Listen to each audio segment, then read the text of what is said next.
नमस्कार दोस्तों। सन 1996 में न्यूयॉर्क एयरपोर्ट पर एक 5 साल का बच्चा अपनी मां का हाथ पकड़े नीचे उतरता है। आंखों में अनगिनत सपने और एक अनिश्चित भविष्य के साथ वो इस शहर में अपनी एक जिंदगी की नई शुरुआत करता है। सन 2026 वही लड़का और वही शहर, लेकिन आज वो न्यूयॉर्क सिटी हॉल की सीढ़ियों पर खड़ा है। 8 मिलियन लोगों के मेयर के रूप में वो शपथ ले रहा है। जी हाँ, मैं बात कर रहा हूँ जहरान ममदानी की।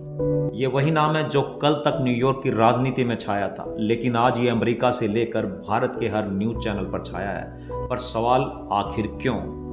पर इसका जवाब एक ही है, एक लेटर। एक ऐसा लेटर जो लिखा गया तिहाड़ जेल में बंद एक कैदी के नाम। इस लेटर ने एक स्थानीय राजनीति को एक अंतर्राष्ट्रीय बहस में बदल कर रख दिया है।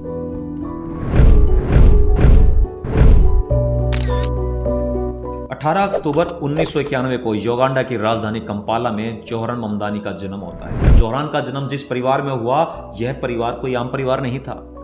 इनके पिता महमूद ममदानी, 1946 में इनका जन्म मुंबई में होता है और ब्रिटिश राज के आखिरी दिनों में इनका परिवार बचपन में ही युगांडा शिफ्ट हो जाता है, जहां आगे चलकर इनकी जिंदगी में एक अंतर्राष्ट्रीय मोड़ आता है। 1963 में महमूद ममदानी को कैनेडी एयरलिफ्ट स्कॉलरशिप मिली।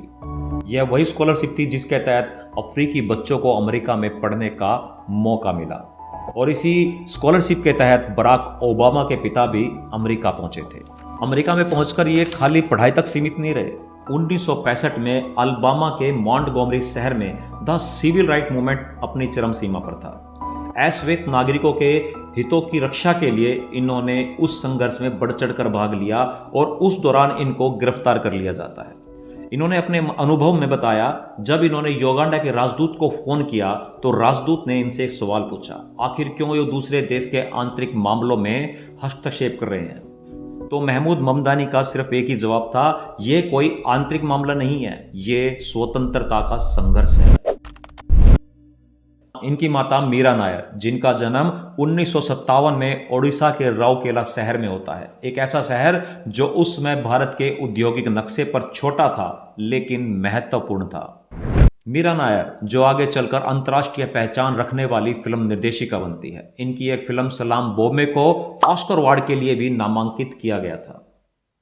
लेकिन यह एक ऐसी बात है जो ज्यादातर लोग नहीं जानते। मीरा नायर की पहली बड़ी फिल्म सलाम बॉम्बे, जो तकरीबन $4.5 लाख में बनी थी, इसने $74 लाख की कमाई करी। लेकिन मीरा नायर ने इस कमाई को केवल अपने तक सीमित नहीं रखा। उन्होंने इस पैसे से सलाम बालक नाम का एक ट्रस्ट बनाया, जो आज भी भारत में सड़क पर रहने वाले बच्चों की शिक्षा और पुनर्वास के लिए उनकी हेल्प करता है।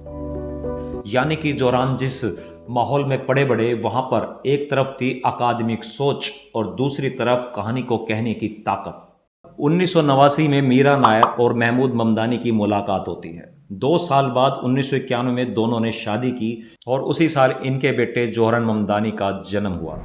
जोहरान की शिक्षा अमेरिका के सबसे रेपुटेटेड संस्थानों में होती है। बाउंडिंग कॉलेज से राजनीतिक विज्ञान में ग्रेजुएशन करते हैं और येल यूनिवर्सिटी से पब्लिक हेल्थ में मास्टर डिग्री प्राप्त करते हैं। हालांकि जोहरान ने अपनी पढ़ाई अमेरिका के नामी गिरामी संस्थानों से की हो, लेकिन जीवन की असली शिक्षा उन्हें न्यूयॉर्क की गलियों से मिलती है। 2014 से 2018 तक ये कम्युनिटी ऑर्गेनाइजर के तौर पर काम करते थे। इनका यहाँ पर काम था किराएदारों के हित की रक्षा के लिए आवाज उठाना, खास तौर पर रेंट रेगुलेशन और हाउसिंग प्रोटेक्शन के मुद्दों पर। इस दौरान इन्होंने बड़ी ही नजदीकी से देखा कमजोर हाउसिंग नीतियां और बढ़ती हुई महंगाई कैसे मिडिल क्लास और लो इनकम फैमिलीज को अपने घरों को छोड़ने के लिए मजबूर कर रही थी। यही वो समय था जहां जोहरान को समझ आता है कि अन्याय के खिलाफ आवाज और प्रदर्शन करने से कुछ नहीं होगा। अगर बदलाव लाना है तो नीति बनाने वाली जगह यानी कि सिस्टम के अंदर घुसकर बदलाव लाना होगा। 2020 में Zohran Mamdani New York state assembly का डिस्ट्रिक्ट 36 से चुनाव लड़ते हैं। उपचुनाव आसान नहीं था। इनके सामने डेमोक्रेटिक पार्टी के अनुभवी नेता थे, लेकिन जोहरान का चुनावी कैंपेन बड़े फंड और बड़े बड़े पोस्टरों पर नहीं टिका था। उनका भरोसा था डोर टू डोर बातचीत पर, छोटी छोटी बैठकों पर और स्थानीय लोगों के समर्थन पर। ये चुनावी नतीजे न्यूयॉर्क की राजनीति के लिए अहम थे। जोहरान ममदानी चुनाव जीत जाते हैं और न्यूयॉर्क स्टेट असेंबली के विधायक बन जाते हैं। विधायक बनने के बाद ही जोहरान ममदानी ने खुद को डेमोक्रेटिक सोशलिस्ट ऑफ अमेरिका से जोड़ा और न्यूयॉर्क की गतिशील राजनीति में एक अपनी साफ छवि बनाते हैं। न्यूयॉर्क स्टेट असेंबली में रहते हुए इनका फोकस एकदम स्पष्ट है। किराया नियंत्रण और किफायती हाउसिंग, सार्वजनिक परिवहन को सस्ता करना और सुलभ बनाना, वर्कर्स और गिग वर्कर्स के अधिकारों की रक्षा और हेल्थ केयर एवं शिक्षा का सब तक समान पहुंचना। इन मुद्दों पर कई बार वो रियल एस्टेट लॉबी में और अपनी ही पार्टी के सीनियर नेताओं के खिलाफ खुलकर बोलते हैं, जिस वजह से इनकी छवि बेबाक और टकराव लेने वाले नेता की बन गई थी।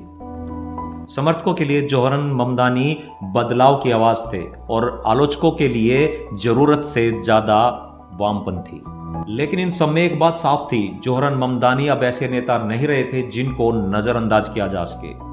2024 से 25 आते आते ये न्यूयॉर्क की गतिशील राजनीति के अंदर एक मजबूत और असरदार चेहरे के तौर पर स्थापित हो चुके थे। इनकी बढ़ती हुई लोकप्रियता और साफ क्लियर पॉलिटिकल लाइन साफ साफ बता रही थी जोहरन ममदानी न्यूयॉर्क की राजनीति में लंबी रेस के खिलाड़ी हैं। आने वाले समय में इनकी भूमिका बड़ी होने वाली है। 1 जनवरी 2026 को न्यूयॉर्क सिटी के 112वें मेयर के तौर पर यह शपथ लेते हैं। लेकिन जोहरन ममदानी का यह कार्यकाल केवल नीतियों तक सीमित नहीं रहा। उमर खालिद को लिखा गया यह पत्र, जिसने इनको अंतर्राष्ट्रीय सुर्खियों में ला दिया। मेयर बनने के तुरंत बाद दिल्ली की तिहाड़ जेल में बंद उमर खालिद को ये एक चिट्ठी लिखते हैं। लेकिन इन सब में यह कहानी हर उस व्यक्ति को, हर इंसान को प्रेरित करती है जो ये मानता है कि परिस्थितियां कभी आपकी मंजिल को तय नहीं कर सकती, बल्कि आपका संकल्प आपकी मंजिल को तय करता है। अपने विचार हमें कमेंट में बताएं। क्या किसी नेता को किसी दूसरे देश के आंतरिक मामलों में हस्तक्षेप करना चाहिए? 5, 4, 3, 2